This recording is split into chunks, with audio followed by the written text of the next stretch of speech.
കൊല്ലം ചെങ്കോട്ട ദേശീയപാതയിൽ മരം വീണ് ഗതാഗതം തടസ്സപ്പെട്ടു. ഫയർഫോഴ്സ് എത്തി മരം മുറിച്ചു മാറ്റുന്നു. നാട്ടുകാർ പലതവണ ആവശ്യപ്പെട്ടിട്ടും മരം മുറിച്ചു മാറ്റിയില്ലെന്ന ആക്ഷേപം. ഷമീർ അബ്ദുൾ ചേരുന്നു കൊല്ലത്ത് നിന്ന്. ഷമീർ, ഗതാഗതം പുനഃസ്ഥാപിക്കാൻ കഴിഞ്ഞിട്ടുണ്ടോ? എന്തൊക്കെ വിവരങ്ങളാണ് ലഭിക്കുന്നത്? ഗതാഗതം ഭാഗികമായി പുനഃസ്ഥാപിച്ചിട്ടുണ്ട്. ഏതാണ്ട് അരമണിക്കൂർ മുമ്പുണ്ടായ ശക്തമായ കാറ്റിലും മഴയിലുമാണ് ഇത്തരത്തിൽ ഈ മരം കടപുഴകി റോഡിലേക്ക് വീണത്. കൊല്ലം ചെങ്കോട്ട ദേശീയപാത കൂടിയാണ്. നിരവധി വാഹനങ്ങൾ കടന്നു പോകുന്ന ഭാഗമാണ്.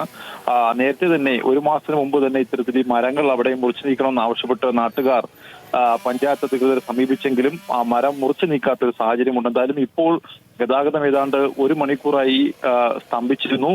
ഇപ്പോൾ ഭാഗികമായി പുനഃസ്ഥാപിച്ച് ചെങ്കോട്ട ഭാഗത്തു നിന്ന് വരുന്ന വാഹനങ്ങൾ ആദ്യഘട്ടത്തിൽ കടത്തിവിടുകയാണ്. അതിനുശേഷം ഒരു സൈഡ് അടച്ച ശേഷം പിന്നീട് കൊല്ലത്ത് നിന്നും തെങ്കാശി, കൊട്ടാരക്കര, പുല്ലൂർ ഭാഗത്തേക്ക് പോകുന്ന വാഹനങ്ങളും കടത്തിവിടുന്ന രീതിയിലാണ് ഇപ്പോൾ ഗതാഗതം ക്രമീകരിച്ചിരിക്കുന്നത്. അഖില. ഷമീർ അബ്ദുള്ളാണ് വിവരങ്ങൾ നൽകിയത്.